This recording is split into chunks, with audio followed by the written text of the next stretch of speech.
প্রায় এক মাসের ব্যবধানে তৃতীয়বারের মতো প্রকাশ্যে শুরু হয়েছে সিলেটের হজরত শাহজালাল রহমতুল্লাহ আলাইহির মাজারের দানের টাকা গণনা।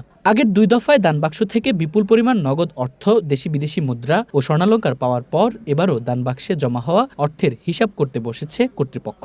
শনিবার সকাল 10:15টার দিকে মাজারের দানবাক্স থেকে অর্থ বের করে দরগা মসজিদের বারান্দায় গণনা শুরু হয়। মাজারের আয় ব্যয় ব্যবস্থাপনা নির্ধারণে গঠিত কমিটির ব্যবস্থাপনায় এ গণনা চলছে। লোডশেডিং কিংবা ঘরের বাইরের তীব্র গরমে ওয়ালটন রিচার্জেবল ফ্যান থাকলে থাকবে শুধু বাতাস আর বাতাস। এতে মাদ্রাসার শিক্ষার্থী, মাজার কমিটির সদস্য ও জেলা প্রশাসনের কর্মচারীরা অংশ নিয়েছেন।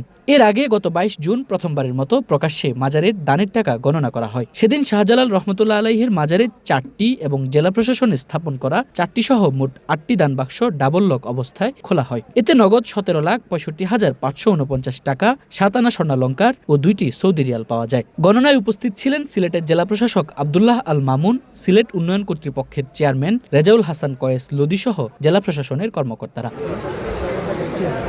Desk report, Dhaka post.